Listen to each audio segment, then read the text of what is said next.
Hello, everybody. This is Menopause Taylor bringing you the state of menopause in the world today.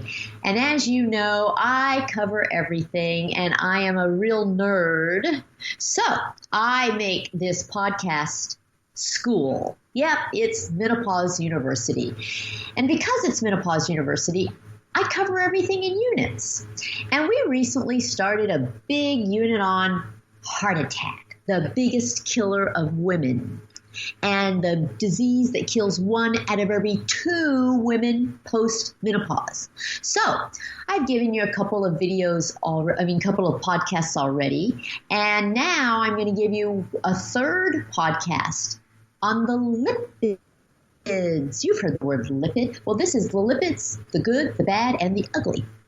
And if you're just joining us for this podcast and you've never listened to any of the others, you should really go back and listen to the ones that precede this one, simply because I always present them in order, and all you have to do in order to really understand everything is to watch, to get this education in order. And if you're not interested in listening to a bunch of podcasts in order, you can go to my YouTube channel, which is Menopause Taylor.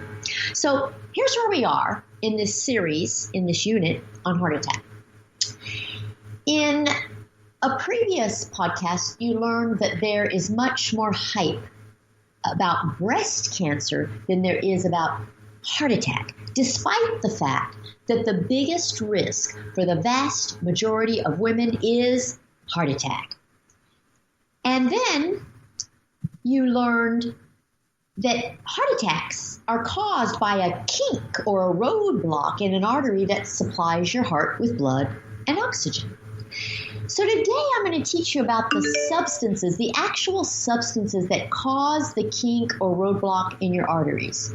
And everything I teach you will always be stepwise, and that will make it very, very easy for you. And if you have my book, which is Menopause, Your Management, Your Way, Now and for the rest of your life, you can always follow along in my book for all the podcasts or all the videos that you want. The entirety of chapter 28 in my book is on heart attack.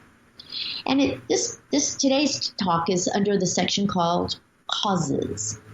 So this podcast is important because it'll help you understand in very plain terms the differences in the fats that contribute to heart attacks, because all fats are not the same.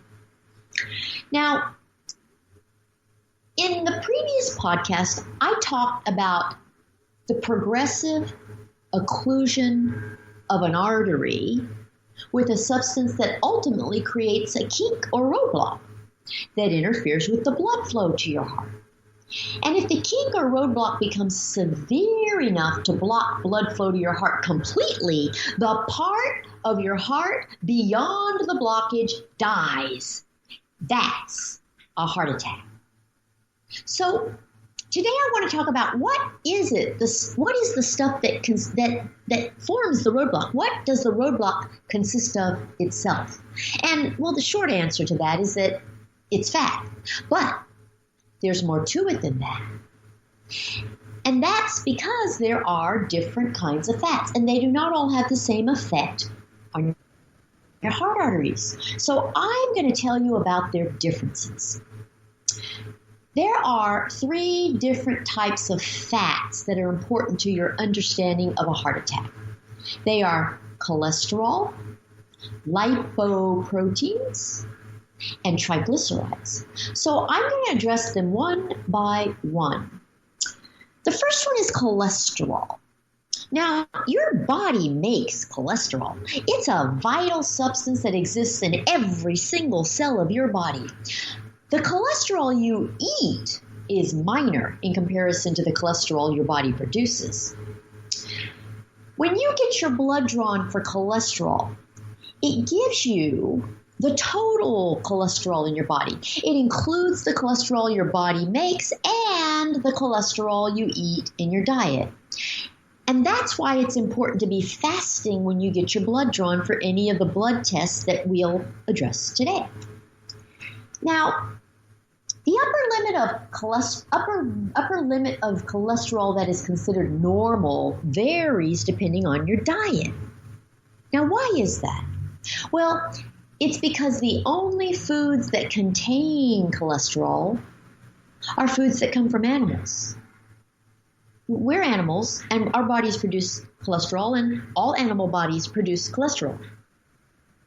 If you're a vegan and you eat nothing that comes from an animal, your cholesterol may be half as much as if you eat any animal products at all. So it might be 200 if you eat animal products and only 100 if you don't. And labs in different countries are skewed to accommodate the normal diet in that country. So the upper limit of normal of 199 milligrams per deciliter in the United States isn't really normal. It's just what's acceptable for the American diet that is full of meat and dairy. And by that scale, a cholesterol of 200 to 239 is moderate risk, and a cholesterol of greater than 240 is high risk. But in countries with plant-based diets, all these values are shifted downward so that normal cholesterol is much lower. And the units for measuring cholesterol vary from one country to another. So if you live in Europe or Canada, the parameters for cholesterol are as follows. Normal cholesterol is below 5.2 millimoles per liter. Low risk is 5.2 to 5.5. Moderate risk is 5.6 to 6.2. And high risk is greater than 6.2. And it's all in millimoles per liter. So it depends on the units used for measure. See, this is kind of like the difference between using centimeters versus inches to measure length.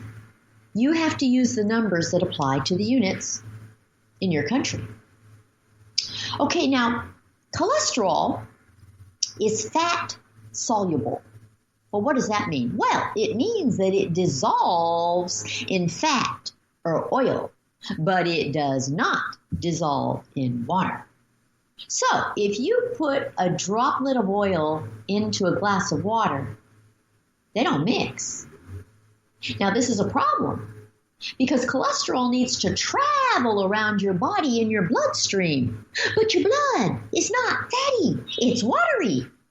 And cholesterol does not dissolve in your watery blood. What this means is that your cholesterol cannot travel in your blood in its original form. So, your body has vehicles to carry the cholesterol around. They're like little cholesterol chauffeurs. And these vehicles are called lipoproteins. Now remember, because your cholesterol can't dissolve in your blood, these lipoprotein vehicles have to completely surround the cholesterol in order to transport it. So they're like fully enclosed cars, no motorcycles or convertibles allowed. And there are two different types of lipoproteins. One type of lipoprotein is called high-density lipoprotein, or HDL. HDL is large but lightweight. You see, the word density refers to the proportion of protein to lipid. It does not refer to the weight. HDL is so large that the cholesterol component is but a small portion of the whole structure. It's like a tiny pearl inside a great big blown up balloon.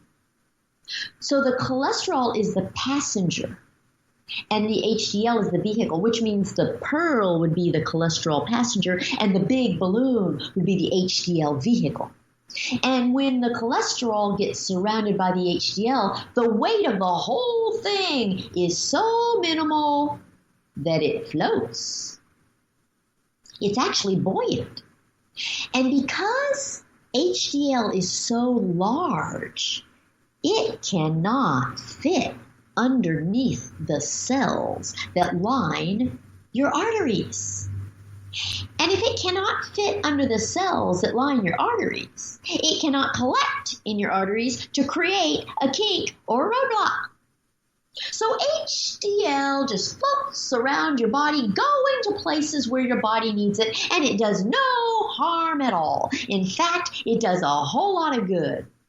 So the H in HDL stands for healthy. With HDL, the higher, the better. The more you have, the better. The normal range for HDL is greater than 50 milligrams per deciliter. An HDL greater than 60 is very low risk for a heart attack. An HDL between 40 and 59 is medium risk. And an HDL less than 40 is high risk.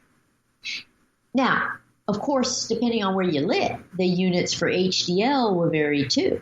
If you live in Canada or Europe, it goes like this. The normal range for HDL is greater than 1.5 millimoles per liter.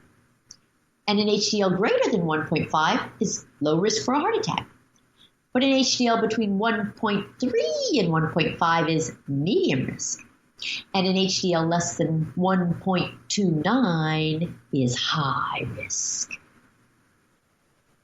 Now, let's contrast this with the second type of lipoprotein. The second type is called low density lipoprotein, or LDL. And LDL is tiny but heavy. And again, the word density refers to the proportion of protein to lipid, not to the weight. And LDL is so tiny that the cholesterol component comprises a large portion of the whole structure. This would be like having a pearl, the cholesterol, inside a heavy metal washer that surrounded it completely. So the pearl would be the cholesterol, or the passenger, and the heavy metal washer would be the LDL, the lipoprotein, or the vehicle.